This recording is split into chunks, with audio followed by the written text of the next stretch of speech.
Okay, okay. Let me see here though. Why? Test. Trying to figure out why this ain't showing. Okay, okay.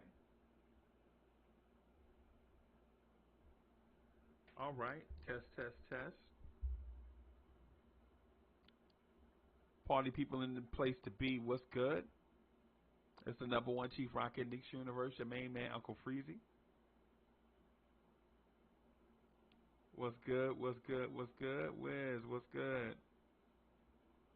The hip hop legend called Mega is in the building. What's good, boss man? What's good? Let me see here. Let me tighten up some stuff. Yeah, I need to tighten up some stuff real quick. All right, there we go. All right. So before we get started, man, I want to play my main man joint. I meant to play it the last time we was on. I meant to play it on Knicks Freestyle, and it slipped my mind because we got out of there so fast. So I forgot. It just slipped my mind, man. So I want to play my man's joint real quick, and then we gonna rock the spot. The son of the legend is in the building. What's good? Yo, my mic is still low. Y'all think my mic low? Okay, let me see. Let me see here.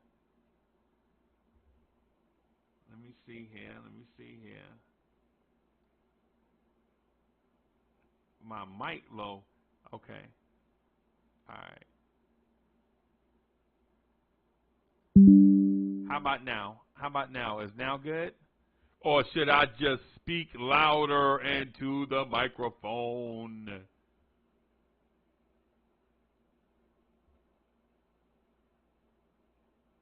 Yeah, man. Let me. I'm gonna play J Boogie joint real quick, and then I'm gonna get in my bag. I got a bag to get into. I got a deep bag to get into. There's my chat. Y'all see my chat on the screen now? Y'all see y'all up there? There's my chat. There it is. There's my chat. There it is. My chat is buzzing. There it is. Salute to the chat. There it is. I'm gonna figure out this thing sooner or later, y'all.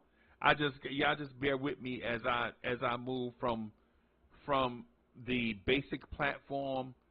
Y'all bear with me while I move from like the kindergarten platform to the high school platform. You know what I'm saying? But let me play I'm gonna play J Boogie stuff. Here go my joint, man. I need this. I need this to get me pumped up to start the show. Here we go.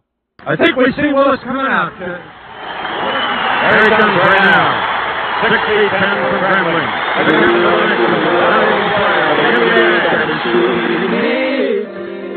New York, on your blue try to shoot we need. Still some Knickerbocker. Whole world shockers, all eyes on us. Coming here like with a dream. Y'all don't want to see all eyes on us. New York, New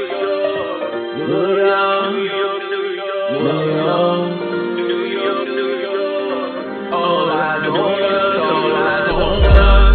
Coming here like with a dream. Y'all don't want to see all eyes on us. Still some Knickerbocker. Whole world shockers, all eyes on us. We don't know this. No fight of the future, stand for the young kids. Let on, this is a straight aim. I wish the words in the best way for their name. You wanna run for a trap, pick one. Triple down, take a low for the young niggas. I guess by now you won't feel the time. You ain't straight from all enough, then the quick grind. Let me give you a little history. Hard to know, cause we reacting quickly. Why you think you got the media watching? Say last wait for the land, you're in that OB topic. Straight back, we got the better tools. When you were shaking, you take your shirt off like Derrick Rose. All the streets, these Knicks fans go ahead switch. This is the clown and it's a look of the ball, one bitch. Like please, all around the place. I want the guard with the people like I'm going in. Now Knicks girls from Levi, I'm part of them. This ain't no, this is the alley-oop, the church for them. Keep it real, however, we gotta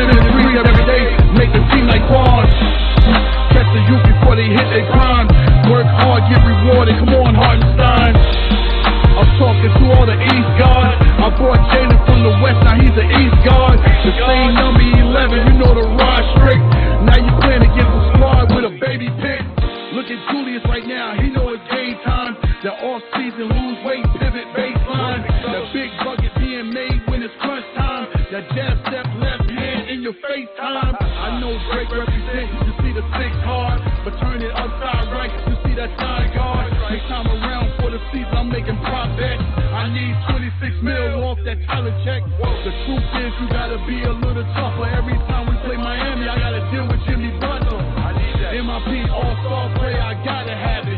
Pretty boy, young Key Sweat, Broadway Barry. I know we got a lot of haters.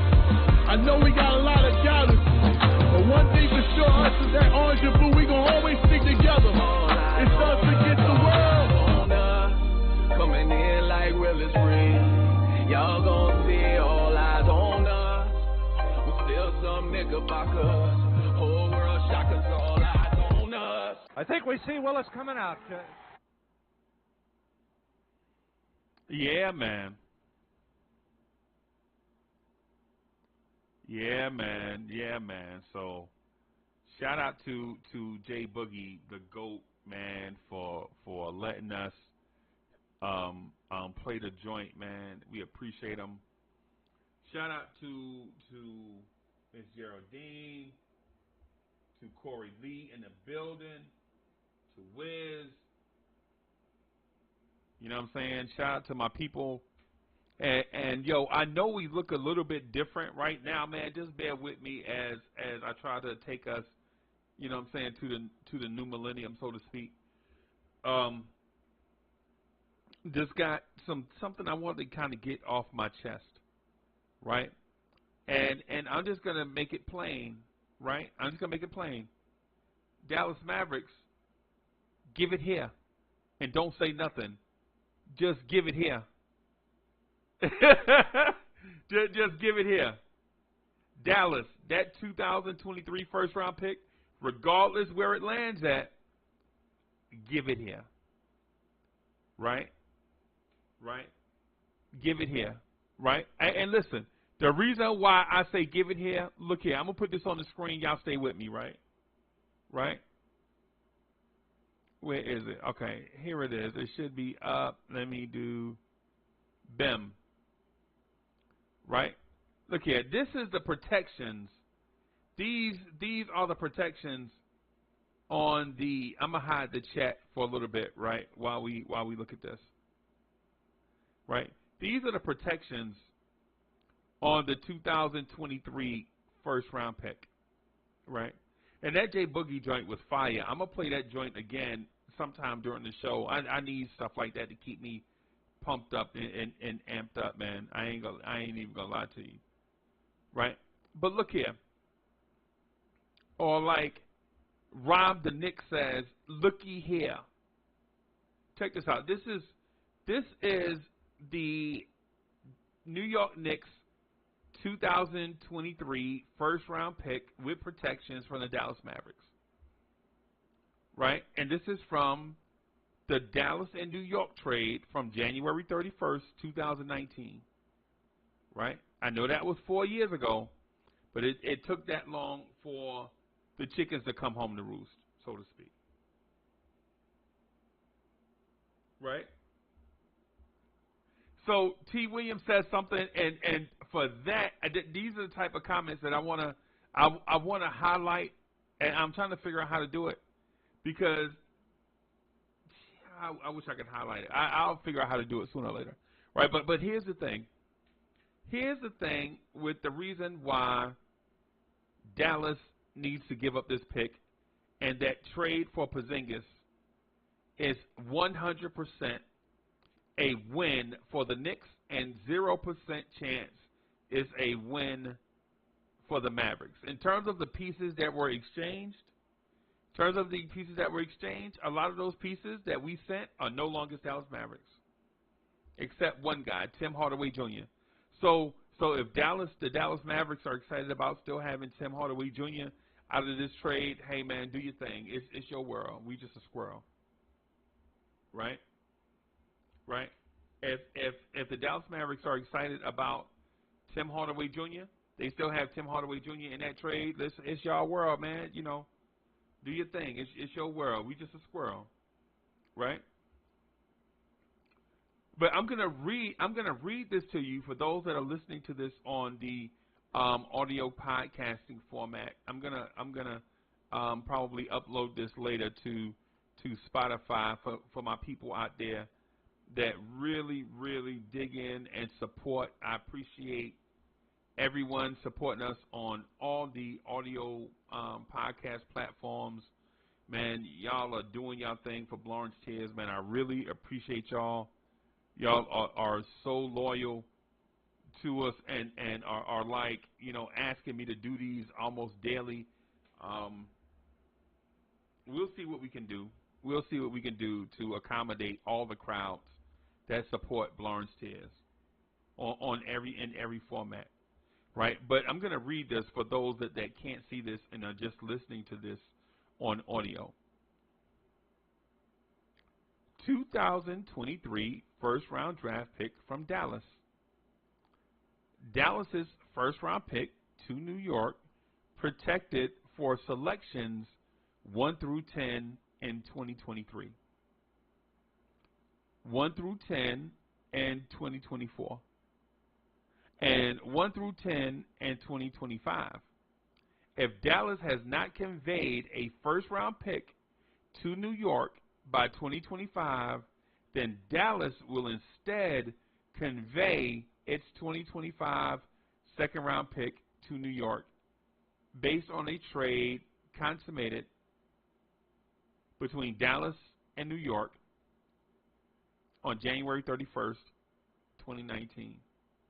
And again, just real quick, basically the Dallas pick has protections 1 through 10 for the next 3 years, and if it doesn't convey at the end of 3 years, the Knicks get a second-round pick. But here's the thing.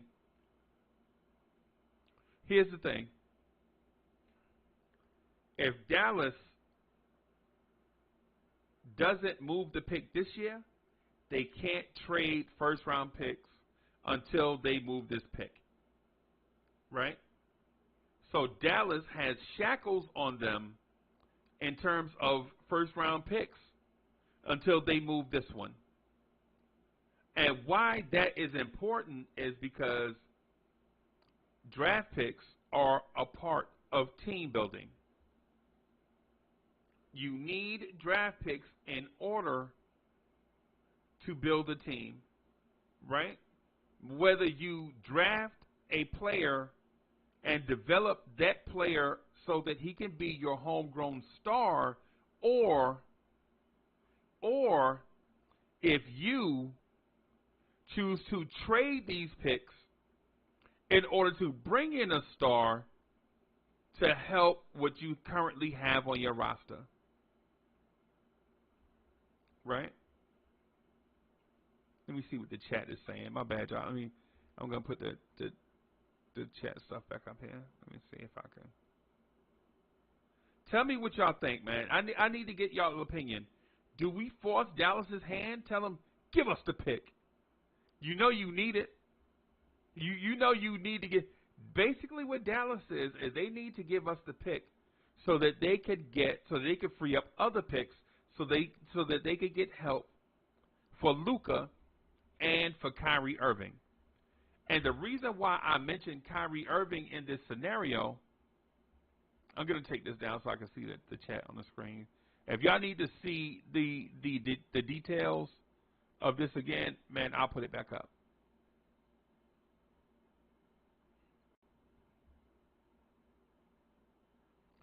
So here's the thing. If you're the Knicks, should you wait on this pick, or do you tell Dallas to give it here and don't say nothing? Y'all know where I'm going with this. Give it here and don't say nothing. Just give it here and don't say nothing. If you're the Knicks, you need this pick, regardless where it is, whether it's somewhere between 7 and 17. You need this pick not because you need an infusion of talent, right? Not because you need this, say, an infusion of young talent. I'm sorry, Not because you need a lottery pick. If you're the Knicks, you don't need this pick because you need a lottery pick. You need this pick because you understand that you need another valuable asset in hand in order to trade for a third star. I love Quickly. I love RJ. I love Deuce McBride. Man, I like Mitch. I like Obi. Right? But are they the third star that you need to win a championship? Maybe, maybe not. Maybe, maybe not. But by adding, right? By adding that valuable Dallas pick to your cache of assets, now when you engage in trade discussions for other teams,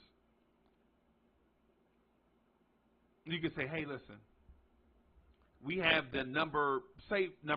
You never know how the lottery goes. You never know how the lottery goes, right? So I'm just going to say, for the sake of this conversation, it's the 8th pick. I don't know if it's going to be the 6th pick or the 14th pick. I don't know. I'm just throwing out a number. I'm just saying the number 8. Just follow me, right? So the Knicks, equipped with the number 8 overall pick, can go to a team that has the small forward that we desire or the shooting guard that we desire. And we can go to them and say, hey, we have this and other picks, Detroit and Washington. We have Dallas's picks. We have Dallas, Detroit, and Washington. Those picks, Detroit and Washington down the road, Dallas this year, and an assortment of young players that we would like to give you for Devin Booker. I'm just throwing out a name. I know we won't get Devin Booker. Phoenix is not trading Devin Booker, but yeah. Sure, for SGA. For SGA.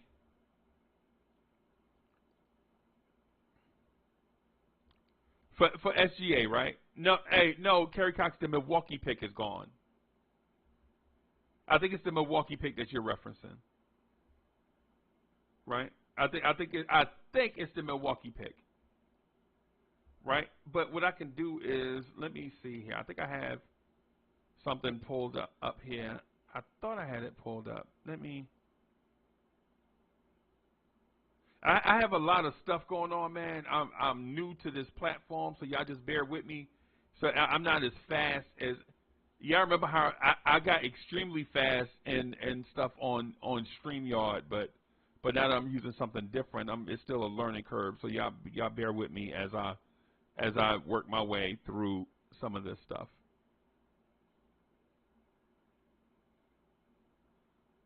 All right, New Orleans, the Knicks. Okay. All right, so I'm gonna try to put this on the screen with us too. Let me see. All right, can y'all see that? Can y'all see the Knicks draft picks on the screen? Somebody give me a thumbs up if you can see the Knicks draft picks on the screen.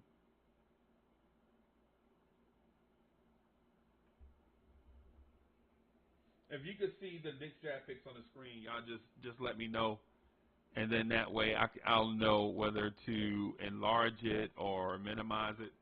Okay, y'all see it, right? Okay.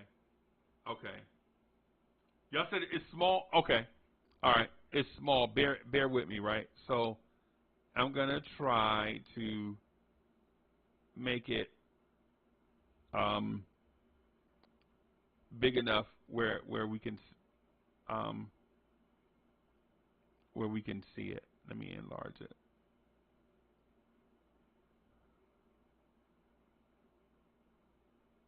All right, so bear with me here.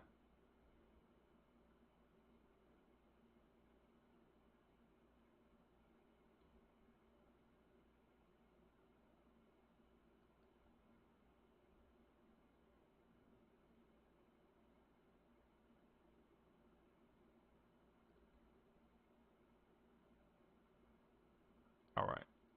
That's probably about as big as I can get it, y'all. I'm sorry. Y'all know it's technology, so you already know what it is. And then plus, if I make it too big, you won't get to see other details, right? So basically, here we are with it. Like the first from Dallas, the first from Detroit, the first from Washington. Notice the first from Milwaukee is not here. So Kerry Cox, I think I'm right when I say that the one about Milwaukee is gone. But here's the thing that we wanna consider. We love the kids, right? We love the kids, no doubt. Y'all know we love the kids, and I'm not putting the kids on a chopping block. That's not what I'm doing here. That's not the conversation I want to have, right? The conversation I want to have is, okay, let me see. I may be able to get this a little bit bigger.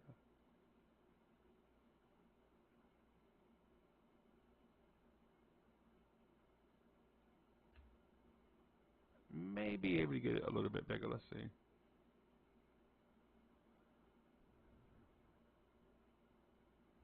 Okay, I'll just see it. I'll just talk like this so you can see my. I'll try to look around this thing, right?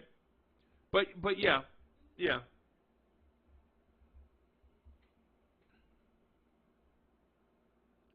So if you're the Dallas Mavericks, I think it is to your benefit to cut the check, right?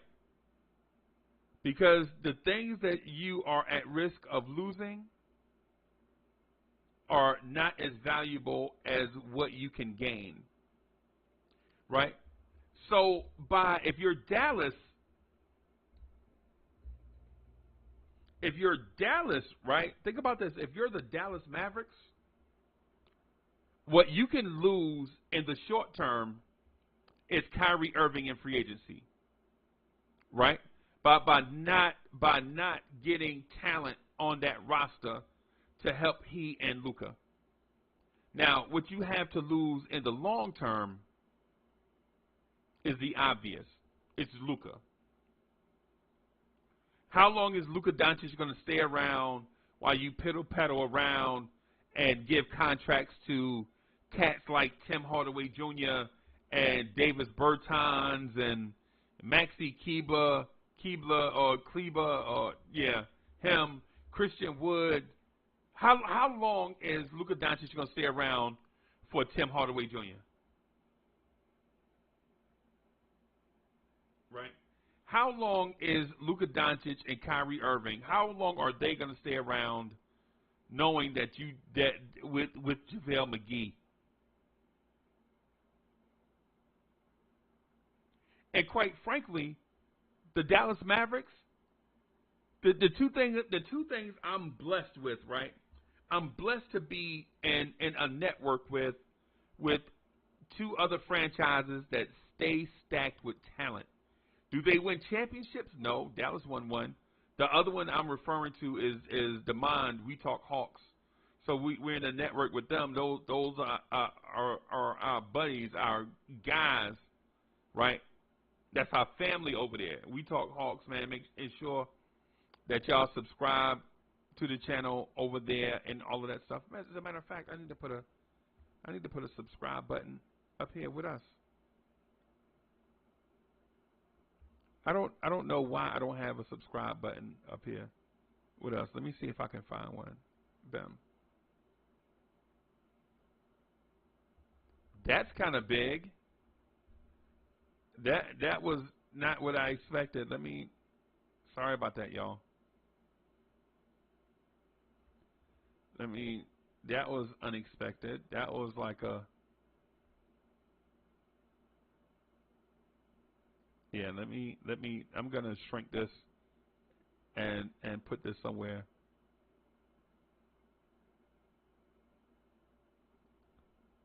Sorry about that. That was very over the top. It's not what I want to do.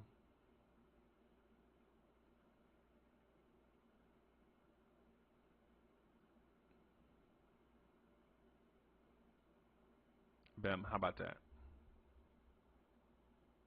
Okay. But basically, the point that I was getting at is this: Dallas is a franchise that keeps NBA talent. They always have some type of talented roster, right? They keep talent, right? It's what they do, right? It's what they do. Whether it's if you're a historian, it's Mark Aguirre, Rolando Blackman, Derek Harper, James Donaldson, Roy Tarpley. In the 80s, in the 90s, it's Jason Kidd, Jim Jackson, Jamal Mashburn, Dirk Nowitzki. In the 2000s, it's Dirk Nowitzki, Steve Nash, Michael Finley. In the 2010s, it's a little bit of Dirk. In the 2020s, it's Luka, Kyrie. Dallas keeps talent. The Brew Crew's in the building. T. Williams, what's good? I see what you. Kevon Bergen, what's good, man? I see you. Almighty Finesse is in the building.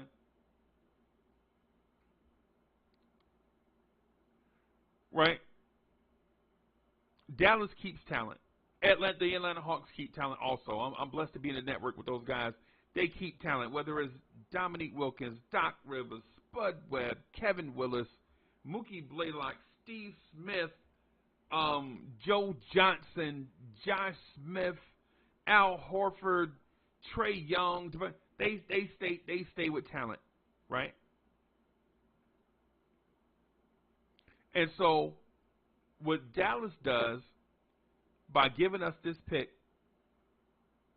is it gives them the opportunity to stay accumulating talent. They get the opportunity to keep Luka Doncic happy. Because ultimately,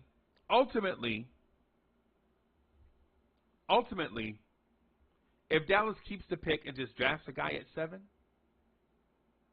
if Dallas keeps the pick and drafts a guy at 7, you know what that tells Kyrie Irving? You know what that tells Luka? That tells them we are rebuilding. That's what it tells them.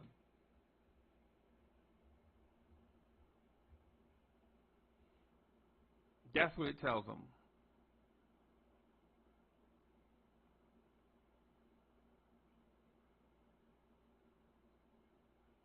I don't know why this. A super chat showed up, man, and the super chat didn't show up on the screen. I don't know why it did that, but it did, or it didn't show, right? But the Brew Crew, thank you for your generous contribution. The Brew Crew says, just wanted to offer your community a chance to win 2 tickets to the Yankee game this Saturday in the Audi Suites. We have a contest running on Twitter. Yo, you know what, man? We'll check that out. We'll definitely check that out. If you send a way that we can look at the details. If you send a way that we can look at the details, man, we'll definitely do what we can to represent. We'll definitely do that. I'm sorry for it not showing up on here. Again, I'm trying to get used to this platform. So, or this system. There it is. It did something, but I don't think it showed.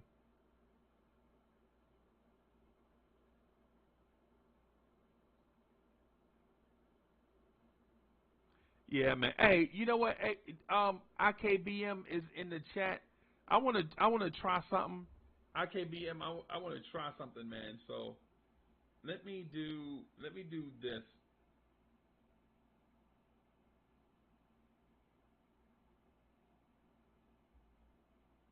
Let me do this.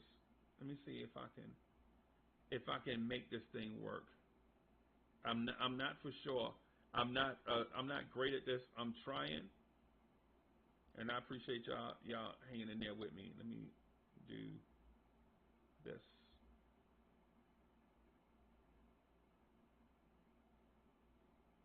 Bam.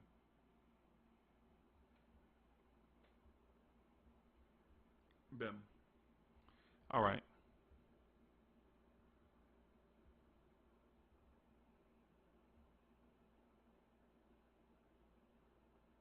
There it is, y'all.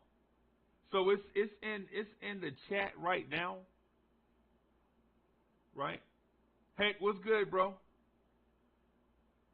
So it's in the chat right now. If you get the opportunity to click on the link and look at the contest, man, and look at the details, and if it suits your fancy, then make sure you check out those guys and support the movement. And then if it benefits you, do your thing. Do your thing.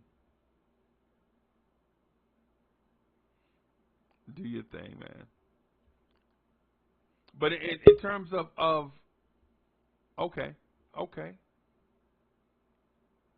me see here. All right.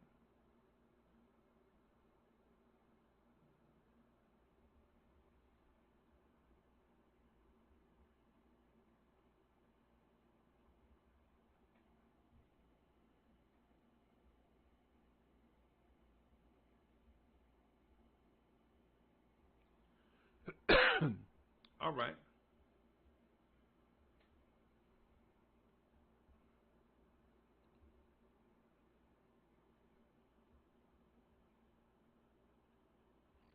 All right. Let me see here. I think I may have.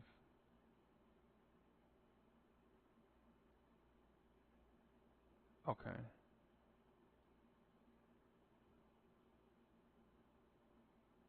Let me do something real quick. All right. Let me see. I'm trying to work on multiple things at once, y'all. So bear with me just real quick.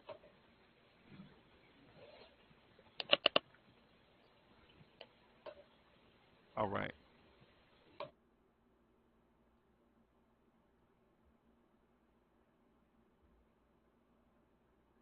Hey, can you hear me, boss? Yeah, I'm here. Can you hear me? Okay. I'm gonna try to put us on the screen on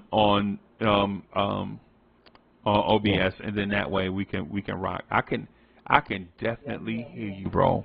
Which is doper than where we were the other night. All right. Let me see here.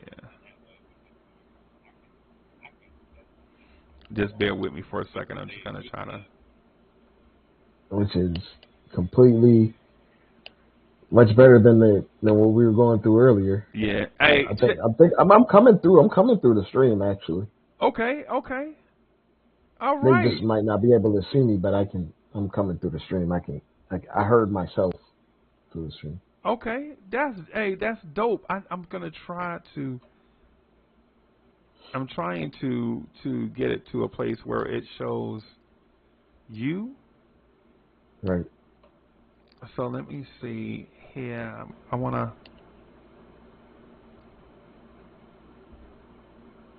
Okay, so it's not. That is what I want to.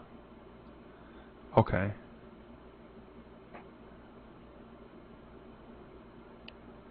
Them. Okay, it's just showing me. But you know what? What I can do to fix that is do that, or do this, or do. Right. It's okay. Let me. Well, There it is. There. Since I'm in StreamYard, I can't see until I pop your whole actual stream up. Oh, it works. That works. Yeah, it works. that's From what I'm seeing, it works. Yeah, that's them. All right, y'all. So we making progress, baby. We making progress. Yeah, it's me and somebody else on the screen at the same time, man. I'm super hyped and pumped up about this, yo. Y'all have no idea. Y'all have no idea. This is like an accomplishment right here. Dre, how you doing, bro? I'm doing all right, man. Salute to the panel. I mean, well, it's only you on the panel. Yeah. And me. So For now. So salute to yourself. Yes. Salute to the people in the chat. Yeah, man. Salute to the chat. All love, Lawrence Tish, man. Yeah, man. Yeah, man. And as far as the title, give it here. Don't say nothing. It's very apropos. Yes. Give it here. Basically, give it here. You know what I'm saying? So We're gonna make you super better than you can. Hey man. You know what it is. If you're Dallas though, and I'm glad you had the opportunity to jump on with us and hang out, man. You know what I'm saying? I appreciate that. Because I can ask you these questions and not only give like my perspective on us getting this Dallas Mavericks pick right now, but I can get your opinion on it also. If you, as a New York Knicks fan, do you believe that it's that important for us to get this pick right now, or should we wait? I think it's most important we get the pick now because we already gave up a pick for Josh Hart, which we're going to re-sign him, of course. Right. And it always helps to have something in the immediate that you can leverage over the summer. Right. A sweetener. Right. Hey. And particularly in this draft, because this draft is so deep, right, that teams will be more apt to want to look forward to a 2023 draft pick in the mid rounds, or if we're really lucky, 11. Right.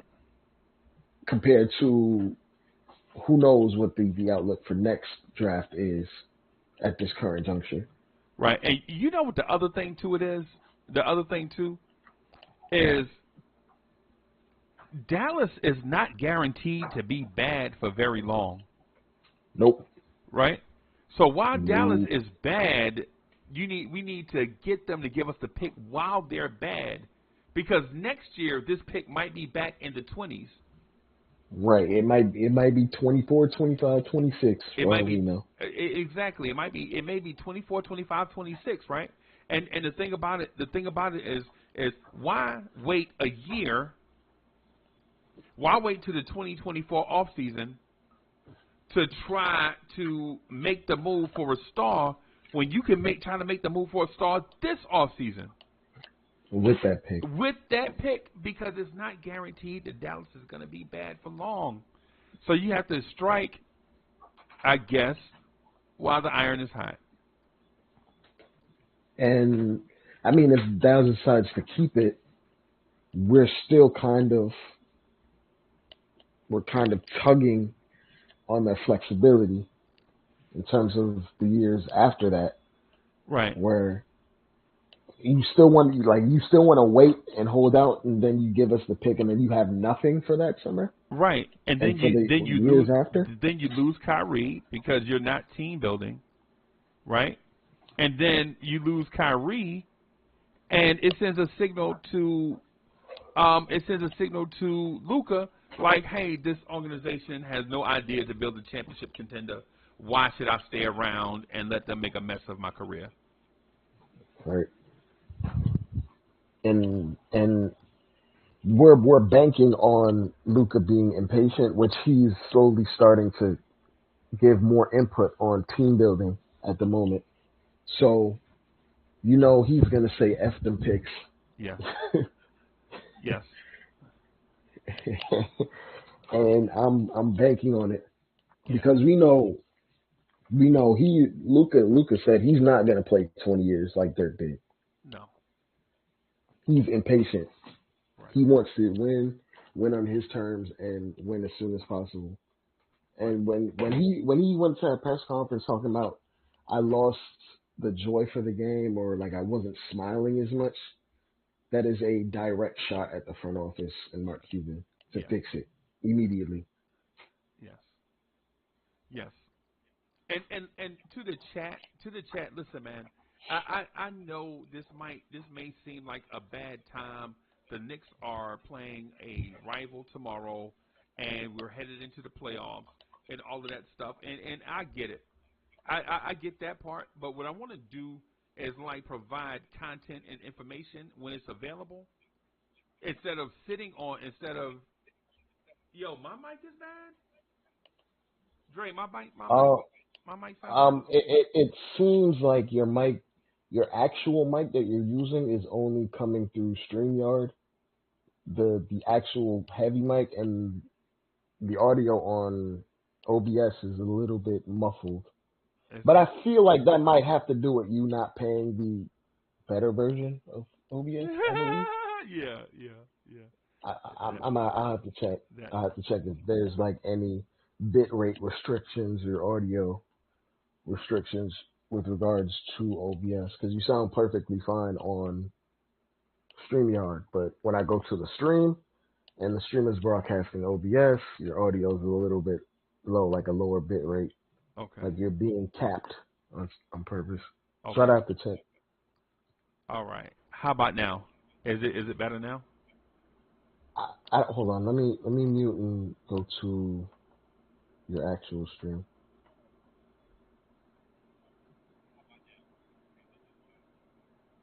It sounds a little bit better. Yeah, I was gonna say, yeah, I thought it was. Yeah. Yeah, man.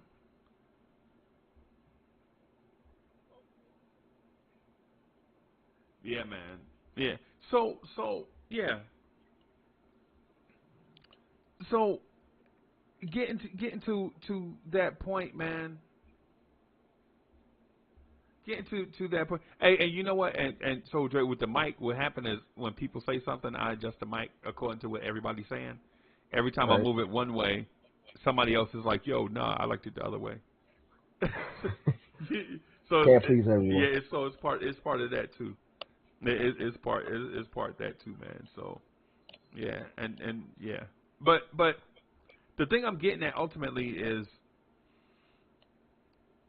I know we play Miami tomorrow night, right? And I know Jimmy, Miami got smoked tonight, by the way. yeah, and I know Jimmy Butler got hurt tonight, right? No, he didn't. He just didn't play. Oh, he just didn't play. Okay. I guess it's because it's a back-to-back, and they want to make sure he's okay for the playoffs.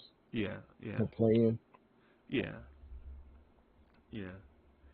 But I'm pretty sure he's going to play tomorrow. Yeah, he'll play. I'd be shocked if he did. Yeah, yeah. Take that dub. I mean, take that L. You know what I'm saying? Take that L. But let me ask this: what if the Mavericks decide to play hardball with you with the pick? Right. I mean, they can do that. We're gonna get a pick out of them eventually. Right. So if they decide to do that, then have at it. You won't be able to do much with that pick beyond trade that one pick, and then still be capped going forward in terms of your future picks that you have control over. Because we're in control over that at that point. Right. You're just delaying the inevitable. Delaying the inevitable, bro. Right. While you're losing control over your current roster. Right. So a 19-year-old being drafted does nothing for Luka Doncic in that range. Nope. And does nothing in terms of enticing Kyrie to stay, because you got to take into account Kyrie has also said he's not going to play forever. Right. And he's, I think, 31, 32, somewhere in that range. Yep. I believe. So he time's ticking on him too. So he wants to get paid. He wants to get his last payday, and this is going to be his last big contract. And he wants to compete in that time. So they can play hardball, sure. Right. It wouldn't benefit them in terms of keeping Luka happy. Right. At all. And if they do that, they run the risk of Luka getting irritated and asking out the next year after. Yep. Yep. I would say this too, man. I think it's very important for folks to understand that the cardinal sin of an NBA franchise is wasting a generational talent. That is the sin above all sins. And prior iterations of the NBA, you could waste the generational talent. Like we saw a ton of like Hakeem was a generational talent, and he was pretty much wasted for 13 years. I Right. would say, Right. until he got to the finals. Right. And we, not to say we never tried to compete, but we never really gave Patrick Ewing the correct supporting cast. Granted, some of that was on Patrick Ewing because he felt like he didn't need to compromise and take pay cuts to bring on another complimentary player while he's going against Mike and Scotty every year. Right. But that, if you want to consider that wasting generational talent, that's partly it. And in this particular era, guys make their minds up by their fourth, fifth year, how they want their career to be dictated. Right. Especially after they hit their first extension. Right. Right. And I want to reply to Kerry Cox. Kerry Cox, yeah, Damon's almost like one of the throwback versions of those players from the 80s and earlier 90s where they didn't necessarily care about that because Damian Lillard wants to win, but on his specific terms in Portland, that is an aberration. It's an anomaly for this era of the NBA player because a lot of these guys hear footsteps, they hear perspective and how they're viewed in the long term. And legacy, like for a lot of these guys, legacy matters. Egos, like they put in the 10,000 hours to get to the league. They want to see that work pay off towards like the ultimate goal. And that perspective isn't on everyone, but wasting a talent like Luka has won in Europe. Luka wants to win ultimately, and he cares about his perspective and his optics. Matter of fact, he's literally suing his mom for the rights to his own name because that sort of thing matters to him. Yep. I mean, and I would be within that right too. Like I would do it as well, but to not even to detract, it's Luka is not gonna play. Luka's already said he's not playing 20 years. He might not even play 15 years. So he's gonna maximize his last 8-9 years that he has. Especially if he isn't going to necessarily be in the tippy-top peak conditioning. So he's going to maximize what he has left. Right. And if the Mavs don't move with intent and purpose, he's up out of there next summer. Not even 2 years from now. Next summer, he's going to ask out. Yep. If they don't do something that put them in the Western Conference Finals, for example. Yep. And I don't believe he has the same mentality of James Harden or something like that. I don't believe he's like that at all. Right, and for that reason, I think my man is probably gone. I mean, gone if he can't win the championship in Dallas. If he can't win one within, well, not even if he can't win one, but if he can't even get close to compete. Right. Then, because he already went to a Western Conference Final, and he knows the difference between getting right there and winning the title, because he saw who he lost to in the championship, who won the championship that year. Right. So he knows better than most what's needed to get over that hump, and if they don't make the necessary moves, in his eyes, for drafting a 19, 20-year-old is not one of those moves. No, it's not. Unless they find a way to draft another Luka Doncic at 19, 20. But how patient is he going to be with that, though? With a 19-year-old? Not patient at all. Because that player is probably not even going to play that much. Especially if Jason Kidd is there, because, Jason Kidd doesn't really give a lot of leash to young players. It took Jaden Harvey 80% of the season to get any meaningful minutes on the court. Right. That don't include multiple guys being hurt. Right. I'm sorry, y'all. I'm trying to get Dallas's schedule Somebody asked me about Dallas' schedule, and so I'm Yeah, trying to. JJ asked about it. Yeah, And so this schedule down the stretch is a little rough. yeah, It's a little sketchy. so I'm trying to get it to scroll up in order for it to. Yeah, I'm trying to get. I'm working on it, y'all. I'm you know. Again, I don't want to beat a dead horse about how I'm learning, but yeah, yeah, I'm still trying to figure it out. So Take your time, boss. yeah, I can't. If once I scroll on the other screen, I'm trying to. You might be able to just pull it up on StreamYard and then just show that. Yeah, I didn't want to show the whole screen on StreamYard though. Oh, right. Yeah. You just want some. Dang. Yeah. I gotta. I don't think I have too many things going on at once. So let me do that and then do that. This should. So basically, where we are with it is, since I can't get it to.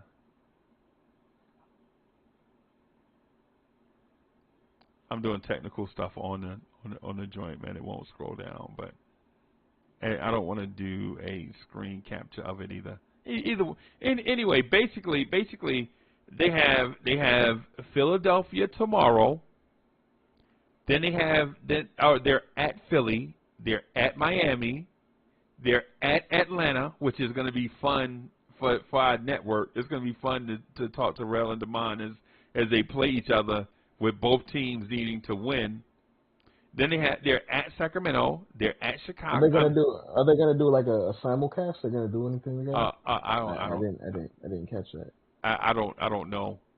I don't know if they are or not. But it would be fun if they did. Because both of those games mean a lot to both of those teams. So. Yeah. As far as Atlanta, they're trying to get like a home game in the play-in at bare minimum if they do lose in like the 8th seed or something like that. Yeah. I'm gonna take this down a little bit, man. We made some progress, bro. I don't want to push it.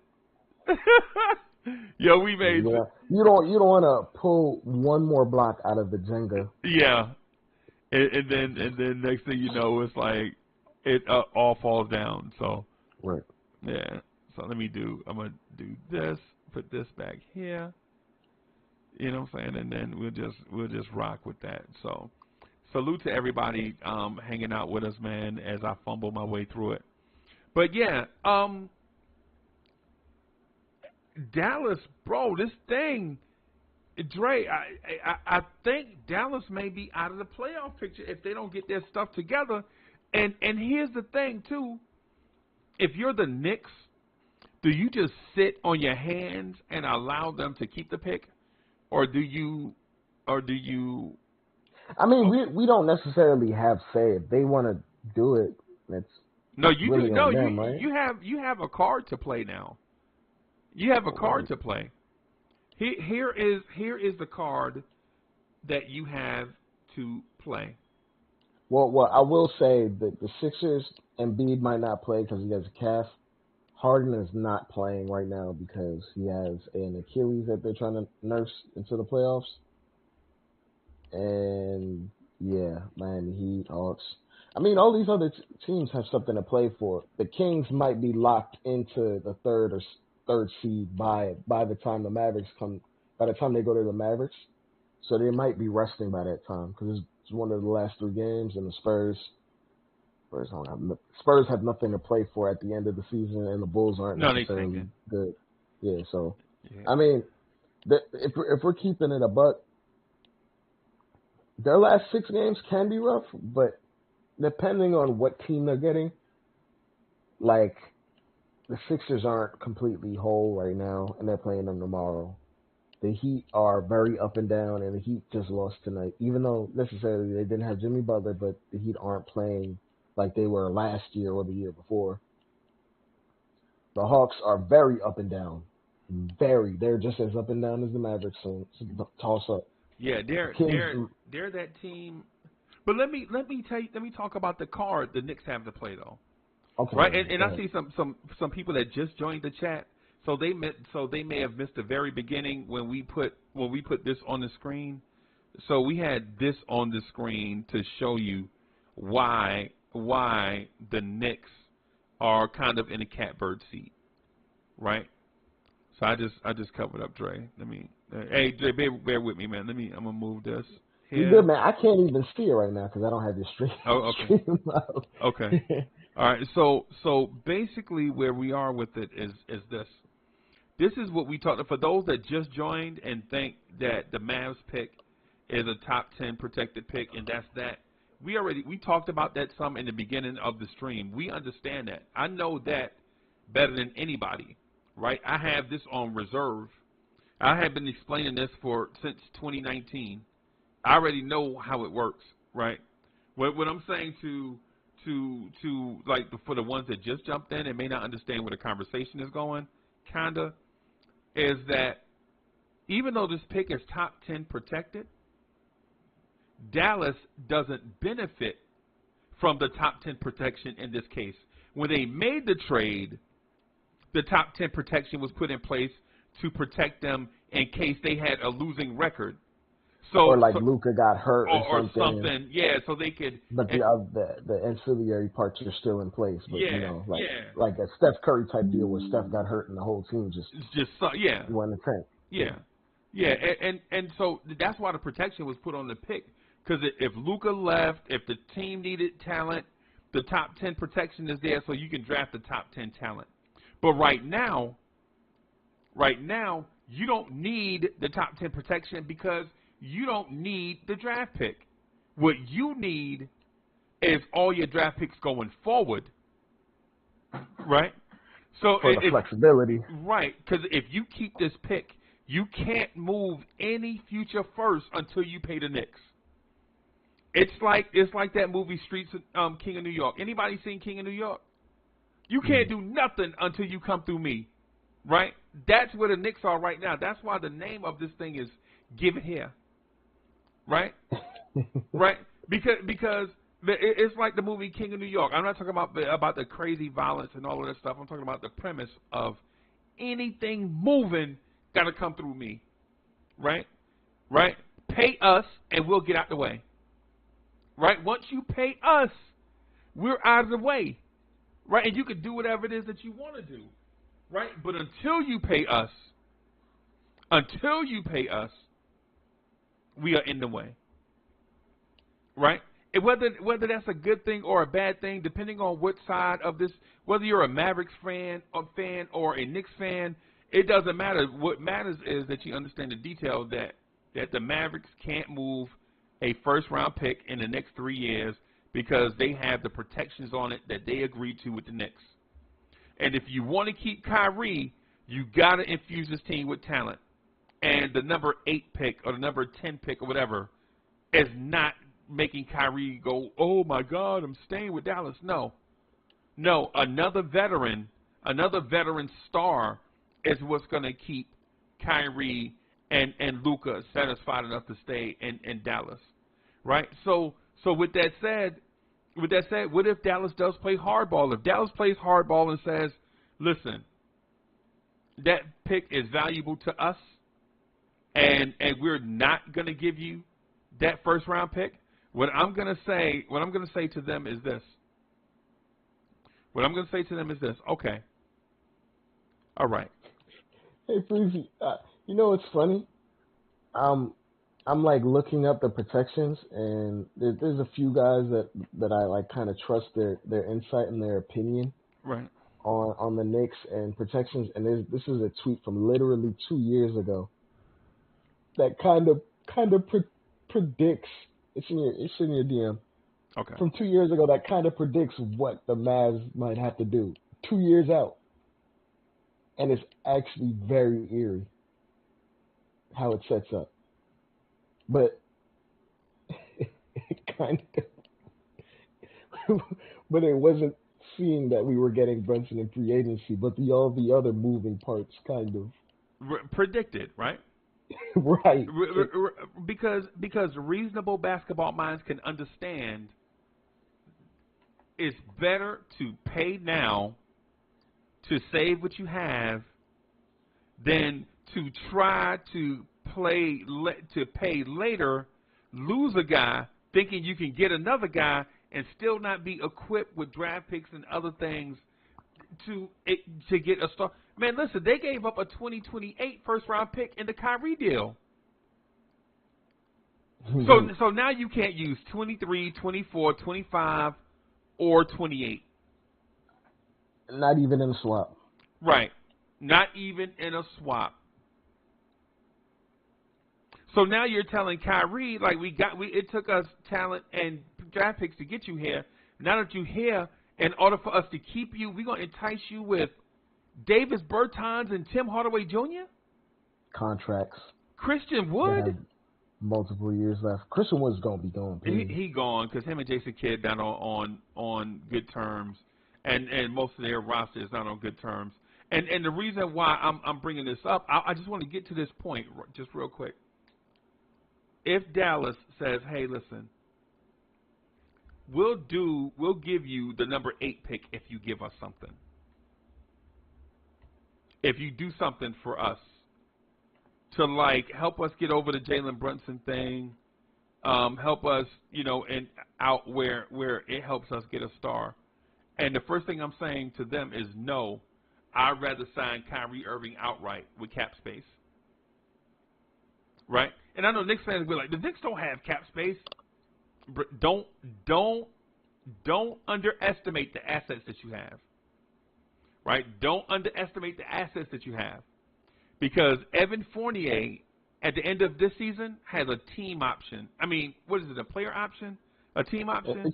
It's a team option after this season. So basically, he's on it expiring. Basically. For next year. Basically, right? Now. Because nobody's picking that up. No, right. But I think the money we spent, I think he gets $5 million if we terminate the team option, right? Or don't pick up the team option. That Dolan will gladly do it if Leon Rose decides that's the thing. That's the move. Right, but he has a year that breaks to impact for that at least. But here's the thing. If you're the Knicks, and you see where Dallas is, you're like, okay, Dallas, I see that you want to play hardball. We'll play along with you. You give us the pick, right? Say it's the number 7 pick, whatever it is. That's because if it's like the number 10 pick, I don't see them having an issue with them giving us the 10 pick. But if it's like 6, 7, 8, or even not 8, but like maybe 6, 7, 5-ish, because it's a lottery. Yeah, it's a lottery. You never know. Teams jump from 11 all the time. Yeah. And so basically what I'm getting at is if you're the Knicks. If you're the Knicks, or if you're Dallas, here's your incentive to make the move. Give me your bad contract for Evan Fournier. Right? Give me your Bertans for Evan Fournier. And Bertans and that pick for Fournier. And basically what it does is not only – because the part of it that people don't realize is this. I'm gonna move this thing. I'm gonna move this thing out of the way so it'll be us back on the screen. Let me move this real quick. Boom. All right. Man, this thing is impressive, bro. But anyways. The point that I'm getting at is this. By them doing, say, a Bertans or a Tim Hardaway Jr. deal for Evan Fournier, what that does is when they get Fournier, because we're paying the money regardless, right? We're paying the money. And on top of that, we need shooting. We need a shooter that can shoot, not a shooter that can miss. But anyway, the point of it is if you give them Fournier, then they can terminate or not pick up his team option, right, and save $20 million in cap space. That's the following offseason, not this year coming up. Okay. He expires the following year. So he's going to be expiring through this season, next season. Okay. But in 2024, he has the team option. You can release him in like June or July, I Oh, believe. well, never mind. Forget the Fournier thing then. Forget the Fournier Yeah, thing. Forget it. yeah, Forget it. It's not even worth talking about that. Yeah, yeah. It's not expiring right now. It's not expiring over the summer. It's expiring as a team option the following year. So he has to run through this season. right. Mind you, it was a three plus one deal. 3+1. That's right. And this was year 2, right? I got you. Right. I got you. I got you. I follow. I follow. All right. So forget that part. But the thing is, if you're the Knicks, then what I think is you try to entice them into doing the deal, like take on, say, a bad salary from them, but it would be a backdoor fix for us. But for instance, I'm not a proponent of Tim Hardaway Jr. I was glad when we traded him, bro. I was very glad he was gone. I was the one singing "C'est la vie, c'est la vie, c'est la vie." Yeah, I was singing that when Tim Hardaway was traded, for real, right? Because I wanted a shooting guard like R.J. Barrett. Now, how that worked out, anyone can. He's not a shooting guard. Yeah, he's a shooting guard that can't shoot or can't guard, right? I get it. He's a power forward that plays shooting guard. Yeah, he's a power forward that thinks he's a point guard, right? I got it. But my thing is with Dallas's pick, Dallas is motivated beyond what the normal basketball minds are gonna think about moving this pick. It benefits them in a multitude of ways. For one, just the mere fact that that $7 million that they were going to spend on this number 7 pick, they can use that and other money to go out and get a guy. Right? That's one of the things. The draft pick makes money too. Now, what it is the draft pick don't hit your salary cap until you draft somebody. But when you draft somebody, they're on your salary cap. Right. That's one of the things that Dallas Mavericks fans need to think about. Like, yeah, you know what? Yeah. You know what? Yeah. There's a money aspect to it too. And do you want to waste money on young talent, or do you want to put that money towards a star that could play with Luka and with Kyrie Irving? I feel like as soon as that pick gets forked over to us, whether by force or choice, right? They're definitely gonna move that 2025 and that 2027 up out of there immediately. Stat. Right. And whatever remaining cap space is gonna go to a third star, whether it's a half a star like a Jeremy Grant, right, or a guy that might be on an inflated contract like a Zach LaVine. And so Nick Yak, I saw your comment in the chat. I just wanted to address that real quick. So Nick Yak, what I'm saying is not Evan Fournier the player, and so I'm wrong about Fournier completely. So I want to discharge Fournier from the record. But my premise of thinking about a Fournier situation was not that Fournier helps them on the court. He helps their salary cap when they turn down his team option, giving them cap flexibility, right? Not that I'm not going all, put a bunch of euros together and they're automatically matched. No, that's not the premise that I was saying. Well, what I was getting at is I thought his money was coming off the books sooner than it was, and it's not. So I was wrong about that. Yeah, man. I'm think regardless of how it shakes out, if we do get the pick, there isn't. I don't think there's been a better outlook on the Knicks' prospective future in the last 20 years. Wait a minute, say that again? And there has not been a better outlook towards the Knicks' future in the last 20 years. Okay. Like, when we had the Melo season, we were also the oldest team in the NBA at the time. So. Okay. We knew there was a expiration date for that. We tried to circumvent that expiration date by sending a first-round pick for Andre Bargnani. Oh, God. Which we regretted. Thank you, Leon Rose. Leon Rose, thank you. We appreciate So- you, Leon Rose. So like there's a myriad of ways we can pivot going forward, which is really good. Right. For the Really, first really time, good. for the first time in a very long time. For the first time in a very, very long time. Yeah. Yeah. So I get that part. That's one of the things. That's one of the reasons why I'm kind of excited about where we are right now. The thing about it is with this Dallas pick, man, moving past Dallas needs to give it to us. I want to talk about what we get once we get Dallas's pick. Is there a specific player that you would like to see us go after with that Dallas pick? If there's any reality where we can get that kid out of Villanova, Oh, what's his name? His name slips on mine. I'm about to get it. I'm about to get it for you right now, though. Cam Whitmore. oh my God. If there's any way, but if that's not possible, Chris Murray's definitely going to be in that area, though. Okay.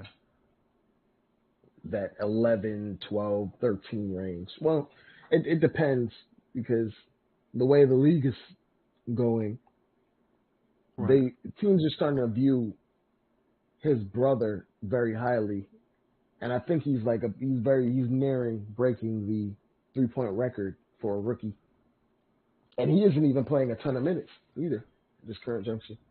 Keegan Murray. So yeah, Keegan Murray. So Chris Murray's stock might just go up just because of how he'll project compared to his brother. Okay. And they play virtually identical. It's just his jump shot isn't as crisp, but you've seen growth in his jumper this season in terms of off the dribble and shooting on the move and off screens and all these other types of things. Right. But I feel like that would be the safe choice. That would actually be a player Tibbs would play. Okay. Off the rip. Like Tibbs would actually play him 20 minutes a night. Off the rip. Because he's a long, smart 3-and-D wing. okay. And he doesn't necessarily need the ball a lot. Is he D though? That's how has always been my concern. It's the concern where there was a concern on Keegan Murray being able to guard like quicker players. Right. When he first came out. Right. But you can make up a lot of that when you're a high IQ basketball player if you have correct positioning, which Keegan Murray possesses the IQ and the ability or and a the defensive minded coach. Yeah. Right. Okay. So it's something where it will be no fault of his own if he doesn't play. It will be he's just a high motor, high energy guy. Right. So okay. It would be that, but if there was any chance that Cam Whitmore somehow fell, he's not gonna fall any further than 6. I was gonna say he's not going anywhere further than 6. Right. So I can't speculate any further than that. Right. But who are you looking for in that 11 or 15 range? Because you never know how it can turn out. What I'm looking for in that scenario is the piece that gets us Mikal Bridges. That's what Freezy. I want. Yes. Freezy. Yeah. The Nets have not traded with the Knicks in 40 years. Yep. And I understand that if you get Mikal Bridges, you also have to get Cam Johnson. I understand they're a package deal. Freezy, and you have to pay Cam Johnson, by the way, because he's due this summer. Yeah. So either the Nets decide to pay him, and then you try to like figure out a way, but that's moving a ton of money for those two guys. Not for Zeke. They're not going to trade him because what it would symbolize is that the Nets completely gave up because he is the best player on that team. But the thing that you're not considering is that's their MO. They do that. Other teams don't do what they do.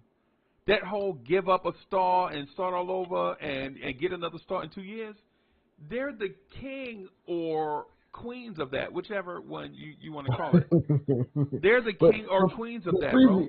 You can't do that in the city, man. They do that in the city. They just did it with Durant.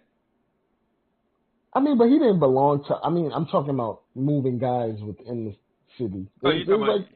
Yeah. Okay. Yeah, like there's NY sports politics.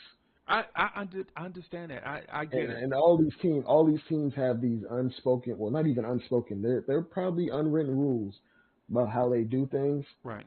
And like for instance, Steve Cohen decided to not poach on Aaron Judge. Aaron Judge. Because we all know he has the money to do it. But Aaron Judge is a star. Mikal Bridges is a player. Mikal Bridges is bordering on star territory the way he's playing now, though. Not superstar, star, just star. Right. No, I don't, and I'm not begrudging him. I'm not saying that he's not. Ultimately, what I'm saying, bro, is you gonna make them an offer they can't refuse. And the Knicks are in a situation for the first time in a bajillion years where, and chat, bear with me on this. Just hear me out on this. I'm not wishing on a star, right? I just want y'all to just hear me out. This is the first time in a bajillion years that the Knicks can call the shots. We don't have to go begging to nobody no more. That's what I'm getting at.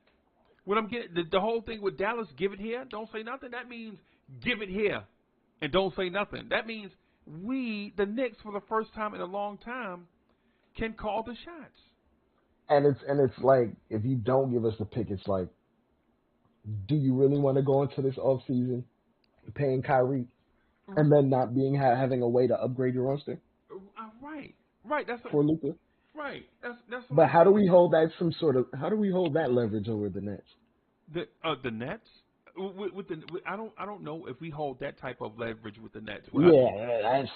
That's the crux. Because the Nets are where we were 2 years ago. The Nets have really good role-playing pieces right now. If they can somehow finagle a star in the door, they're a championship contender. See, I think they're a little bit further than just one star. Like if you put Paul George on that team, No, not Paul George. You got to get the right star. You put SGA on that team, all of a sudden it's kicking the door, right? Because I still see that like. Okay, SGA just added to that nucleus and nothing else? Yeah, because now you got SGA. Nothing else going out, right? Right, nothing else going out. Now you're talking about SGA, Mikal Bridges, Cam Johnson, Dorian Finney-Smith, Nick Claxton. I mean, bro. They still have Seth Curry, right? Yeah, I'm saying they have. Well, Seth is. You can't really rely on him. He's kind of breaking down, but. But they have the ancillary pieces. They have the ancillary pieces that go around the superstar. They just don't have the superstar. Right. Yeah, that's what I mean. Ultimately, I'm not saying that the Nets are. But if they were to trade Mikal Bridges, then they would be even further away from that. Right. Like most teams. Right. Like most teams, right? That's the point. So, I mean. But the thing is ultimately what I'm saying is this. I'm gonna say it in a different way. I'm saying the same thing over and over. My bad, y'all. I can't find a way to communicate how I really feel, so I just keep babbling on with the same thing, right? And I don't mean to, but basically, the Knicks can call their own shot. We're in that spot. This is the place that we wanted to be for years, and we couldn't. There were years where we had to trade away our best player just to get back ordinary parts to stay competitive. Right? Or just to get out of cap hell. Right. We traded Carmelo Anthony for Doug McDermott and Enes Kanter. Oh my God. And he right? was still like a 23-point per game guy, 23, 24, somewhere in there Yeah, at that time. at that time, yeah, at that time. That's what I'm saying. We traded Porzingis for Dennis Smith Jr., Wesley Matthews, DeAndre Jordan, and 2 first-round picks. And you know what's funny, Freezy? Part of the reason why Kevin Durant didn't come here was because DeAndre Jordan came here and saw this front office was a mess before Leon Rose got here, Yeah, and he was close to Kevin Durant, and he was like, he probably shouldn't come here. right. And then you notice, like, shortly after that deal, Leon Rose came over to be like the head of the organization because we were kind of trying to load up to be respectable Right. at that point. But we never earned that trust as a competent organization. Like that trust is earned, not just given away. Right. Right. So it's a lot, man. Yeah. Yeah. Yeah. I'm thinking. Yeah, you're definitely right. Like we actually are in the driver's seat in Yeah. terms of our future right now. Yeah, man. And listen, man, there's nothing wrong with being in the catbird seat, bro. Because for years we've been jealous of other teams. For years we were like, I'm tinkering too much with stuff, y'all. I'm sorry. We were the Tito Jackson to other guys being Michael. Yeah, we were the Jermaine Stewart of R&B singing, right? And now and now we're in a place, bro, where we can kind of, respectability. We're in a place where we can be, where we are respectable. Before I got on, I talked to fans of like 2 or 3 different fan bases just to see if I was out of touch, if I was just wishing on a star. They were like, "Nah, you right." I You talked just to saying things. yeah. I talked to Rel before I jumped on, man. He was like, "Nah, man, you right. You right about that, man. Dallas need to give up the pick." Is what he said. That's what he told me on the telephone. Mm. You know what I'm saying? He told me that straight up on the phone. He's like, "Yeah, man. And I didn't really think about the fact that their flexibility would just be completely hindered if they didn't give it up. It's their flexibility is compromised, bro."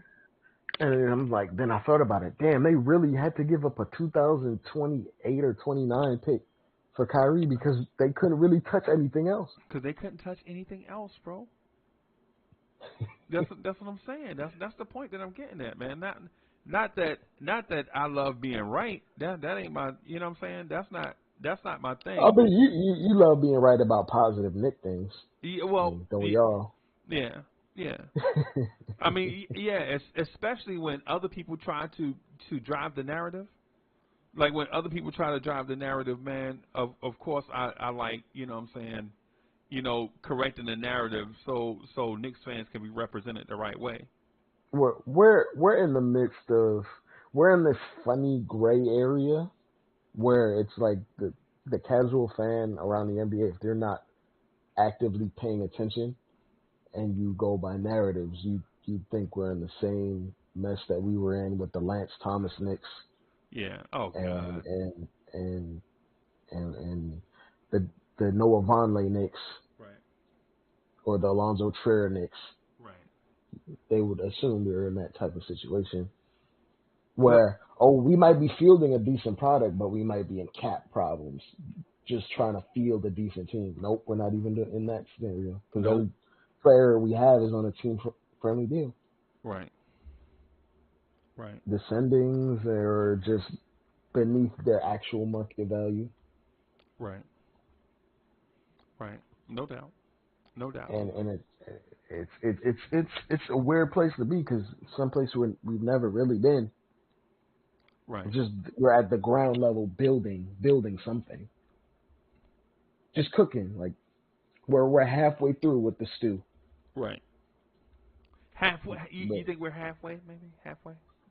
yeah, about halfway. Okay.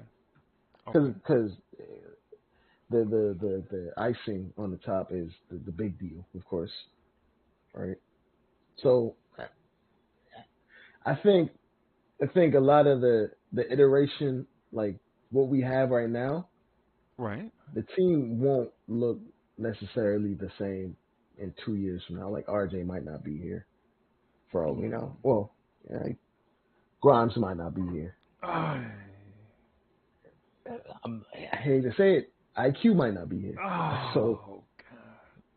but if we do competent moves, it would be for the best in terms of team building or building a contender of some sort, or a legitimate contender. Right.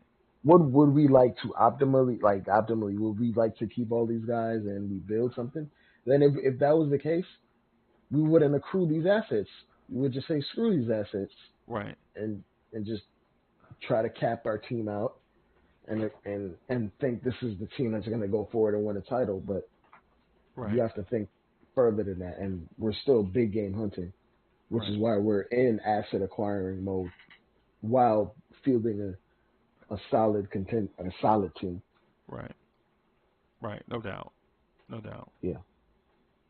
Man. I'm just in this space of. First of all, I find myself tinkering with this thing too much, man. I probably need to just leave it alone. Hey, a bit of a perfectionist. You need like screw around Yeah. with it offline. Yeah. My bad, y'all. Not to begrudge the Lawrence James fan, but the show may not go as far as you want tonight. Yeah. If we're trying to fix the kinks out, so we can bring you guys a better product. Yeah, and that Slowly but surely. that's always been the thing, man. Is trying to put together something dope. That's always been the thing. But yeah, man. So if we're close, if we're that close, then why not force the Mavs to do this thing that the Mavs kind of know they don't want to do it. They know they need to do it, right? But they know they have to do it in order to keep Kyrie and Luka and others, right? Hey man, I got to do something real quick. I think I got a window up and it's raining. I'm gonna be right back. I'm gonna just get off the camera real quick. But it's hard to say that we can force them because ultimately it's their decision. We can just tell them that it may not be in their best interest for them to do that. Because ultimately we don't control the pick if it goes into the top 10. Watching this.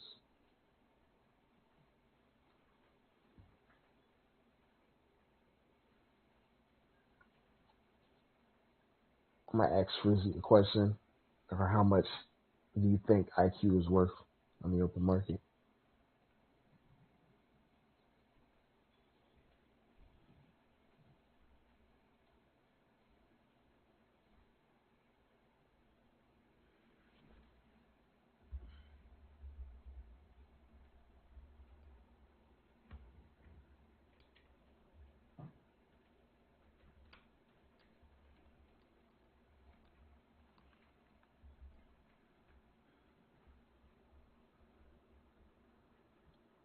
All right.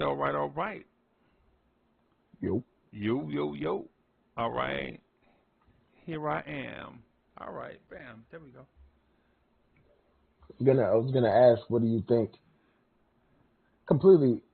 If you want to stick to the Dallas Mavericks topic No. for this show, No. I wanted to start on that. I don't. right? I'm not fixated on it. I did feel the need, though. I ain't gonna lie to you. I did feel the need to introduce this topic because I feel like um, here recently a lot of topics are just recycle stuff over and over and over again. Right. You know what I'm And saying? this Like is a new topic that we need to bring yeah, like to for, the perspectives to our ethos, of we need us. to start talking Yeah. about stuff that matter. Like the whole I'm angry at Randall. Oh yeah, that happened last week. You know what I'm saying? You know, we need Yeah. to get over it. This week Randall cut a check for $880,000. Yeah, that's a lot of money, bro. A ton of money. That's a lot of money, and it shows that he For a cares. great cause. Yeah, for a Yeah, great cause. yeah, And with that said, Allen Houston's jumper is still textbook form. yeah, pretty much. You look up jump shot in the dictionary, you will see Allen Houston's elbow facing the rim, Yep. the ball slightly above his head, and his eye locking contact with the rim. That's what you'll see. Bim, textbook. Textbook. I had a conversation with I can't remember. Yo, you do it too much. You do like the live stream so much that sometimes you forget the simple stuff like how good players are. Like, man, when I watch Quentin Grimes' jump shot, bro, Quentin Grimes' jump shot is money. I think his shot preparation though is rushed. I think his base is erratic. Like Yes. sometimes his legs are in different, like it's out of sort. He doesn't square up as much as he needs to. Right. Like the top half of his jumper is picture perfect at almost every time. Right. It's just his base is sporadic where he Right. wants to be. And the great shooters, well, there's multiple types of great shooters. Like I'm not gonna put him in the Steph Curry category because Steph Curry can shoot wherever his legs don't even matter in terms of his jump shot. Right.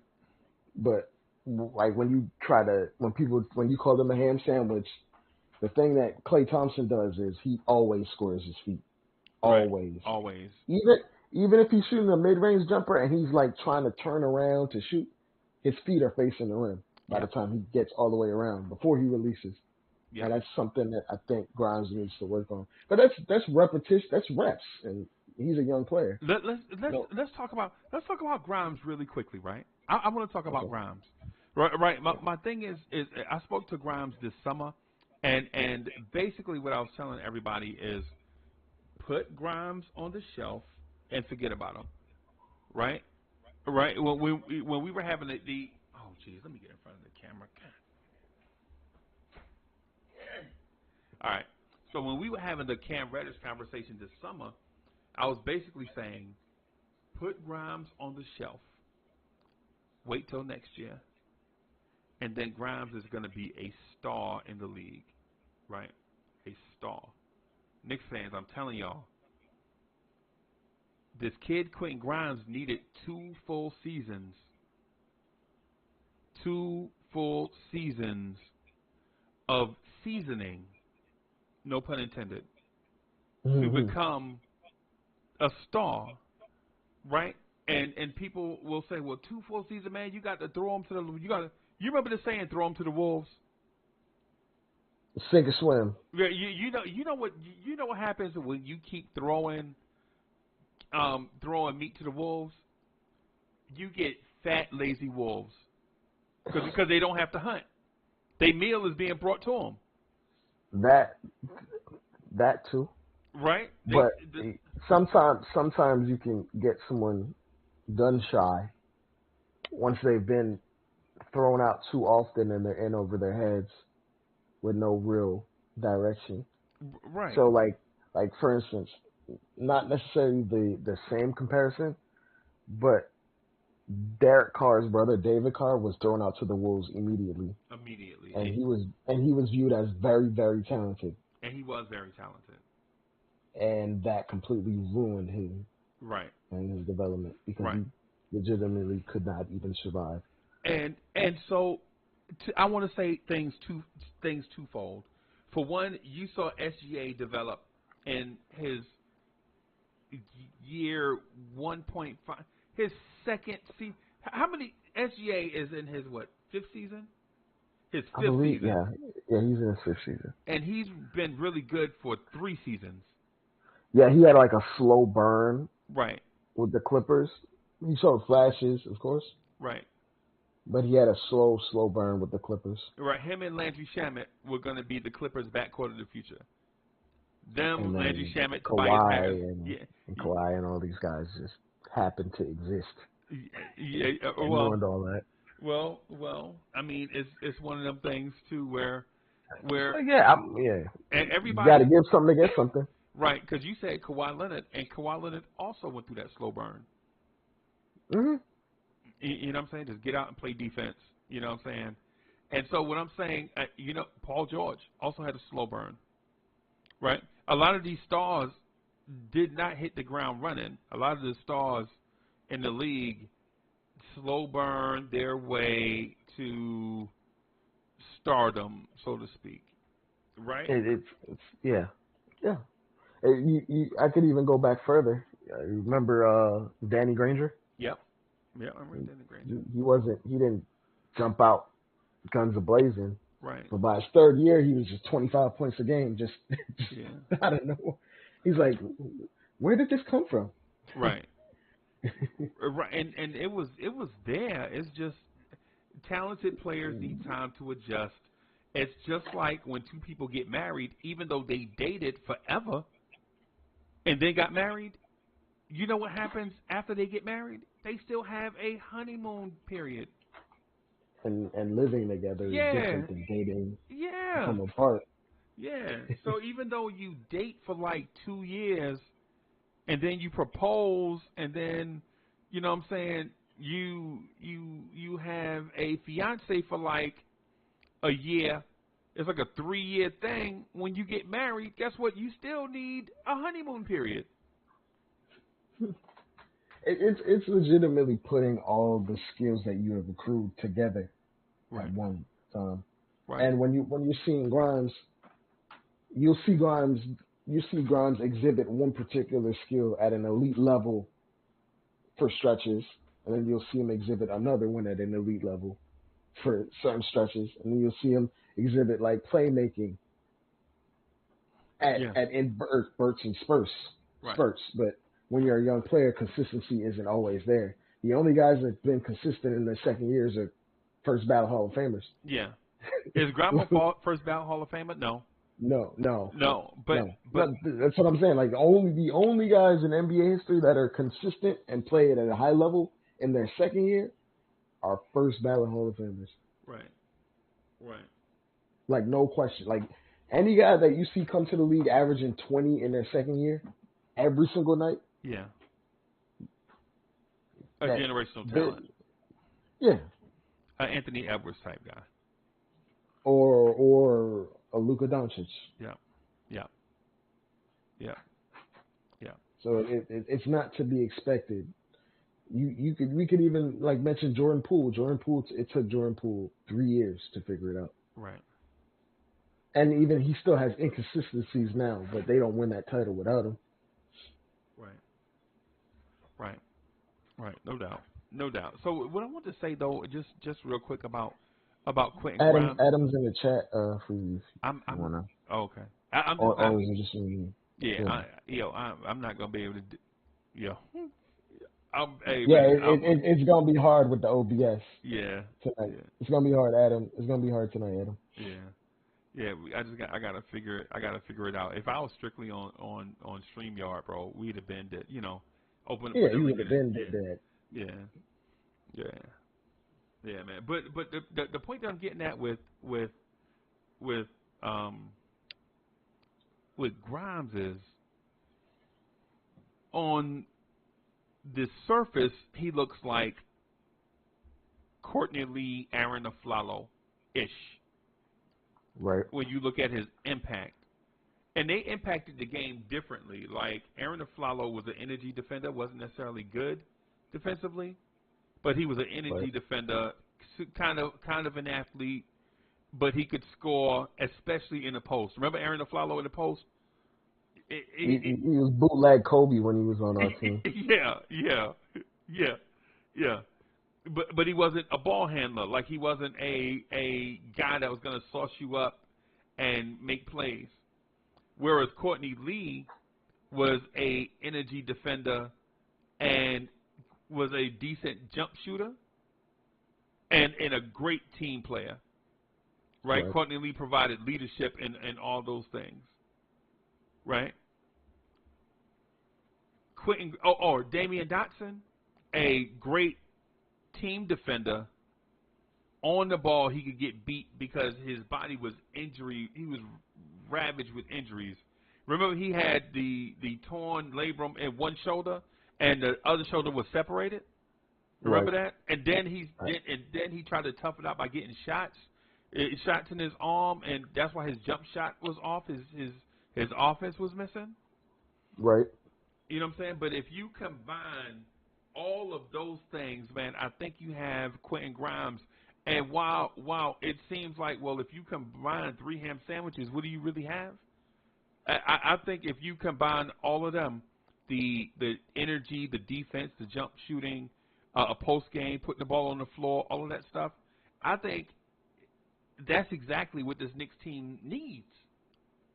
A guy that can be one player. Yeah, a guy that can be all things to this team in every situation. Like, you don't have to do so many sub patterns. When you need guys to get hot from the perimeter, Grimes can be that guy.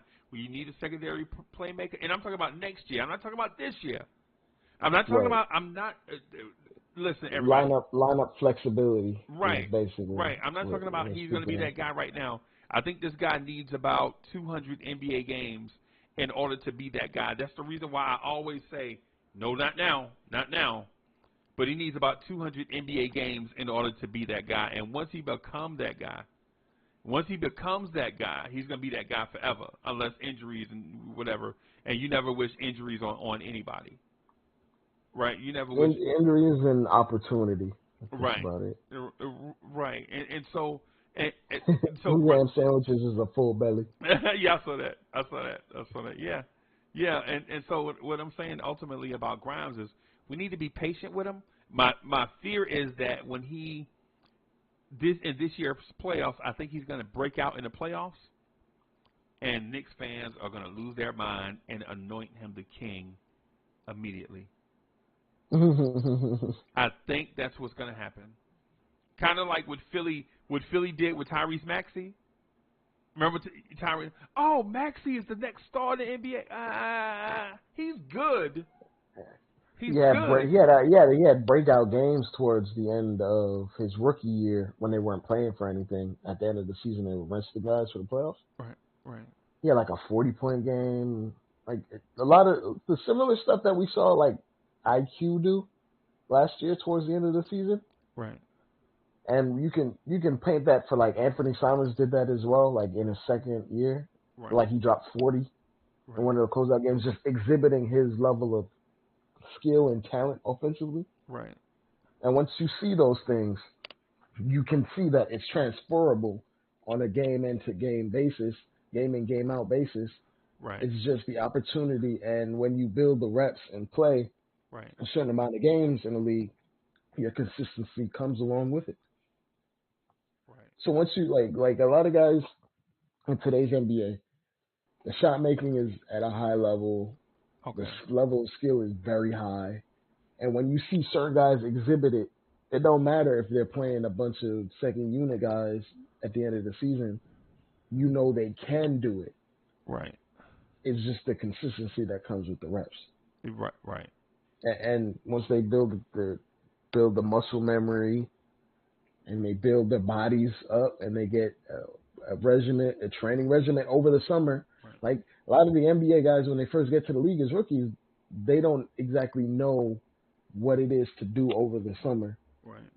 As far as their regimen, to come into the season right in the right mental headspace and the right place as far as their skill in terms of adding to their game. Because you got to remember too, when these guys get to the NBA at 21, 22, 23 years old, they're still adding to their games. They're not even refining what they do have. Right. They're adding to their games, and then by the time they hit 24, 25, they're refining what they're good at.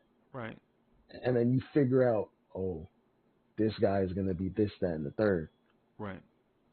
So when we see like IQ do these things where he takes over a game, and he may not do it every night. Nobody takes over a game every night. But you see it, all that needs to happen is for refinement to happen at this point. Right. Shout out to TGK TV in the building. I know he's laughing at the thumbnail. Give it here. Don't say nothing. Just give us the pick. Don't even put it in the bag. Just take the pick out your pocket and keep stepping. I'm joking. Shout out to TGK. Shout out to Yeah. Rel. Shout out to King. Yeah, shout out to TGK. We joking, man. We trolling, so yeah, yeah, man. I mean, trolling with that part, but the No, fact but that we really do need that pick, though. I'm being 100% serious. yeah, You can hear the serious inflection in my voice. We need that pick, TGK. yeah, Don't let us have to put on the ski mask for it yeah, either. yeah, yeah, yeah, man. But yeah, but the thing is with that mass pick, just really quickly, just a review. Before, hey man, I'm gonna get out of here, man, because I'm starving, bro. I've been on the internet for. It seemed like I hadn't done anything all day, bro. But it's like over 100 minutes with this, and then with Free Keep and GI, bro. I'm telling you, your days go. But anyway, I love it though. I love it. But ultimately with the Mavs pick though, what benefits the NBA, and what benefits the Mavs, and what benefits the Knicks, is for them to give up that pick without us having to put our ski mask on. Right? That benefits everybody. It benefits everybody, right? Just give up the pick, and then that way y'all can pick in 24, 25, 26, and whatever, and both parties can go on their merry way, right? Both teams enjoyed Porzingis, right? And I think we got the better end out of that, yeah, unfortunately for them. yeah, and I was gonna say Porzingis now is a better player in He's Washington. a solid player. Yeah, he's Yeah, a solid player. He's a consistent player. yeah, he's a He better. he may not ever hit the ceiling that we may have thought he could reach, but that 22 and 10 with rim protection, that's a damn good player in this league. Yeah, He's gonna be around as long as he's healthy for a long time. yeah, and the thing about that too is no great player in this league does it by himself, right? Nobody, None, not one. nobody, bro. So when you look at the LeBrons and the Kevin Durant's and the Devin Booker's and whoever whichever player you like to draw comparisons to, look at the roster around them, and then that dictates their greatness, right? And even look at Luka. Since Luka's been in the league, he's been always had, for the most part, a super talented player, or when he's coming to his own, a super talented player around him. Right? So when we judge Porzingis, we can't necessarily judge Porzingis on this or that, because for two of the teams that he played on, he really didn't have that much talent. Anyway, I'm going to get out of here. Dre, I appreciate you coming and hanging out with me and testing this. I think this is the way to go going forward, just using this software here, as opposed to using the kindergarten version. Right. You know what I'm saying? A little level up. It's gonna get refined, just like we were just talking about. Yeah. Our young players. Yeah. So right now, just consider me the Emmanuel Quickly of Knicks universe. I'll get better.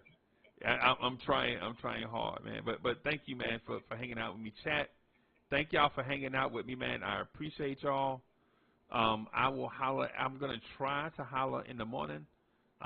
But people call. Yo, I gotta clarify too. Y'all, listen. I be wanting to do stuff like on certain times, like a schedule. But people call me and get me on the phone, and you know that we have to pay the bills. So sometimes those calls, it knocks me off schedule where I can't jump on. Right, I'm still working from home. There's real life, man. Yeah. It's real life. Yeah. Not even mad at it. Yeah. So y'all just bear with me as we, move across thresholds or whatever, try to get a level of consistency. I'm not about to turn down money just so that I can talk Knicks. Y'all know how it go. But love y'all, man. Appreciate y'all, man. And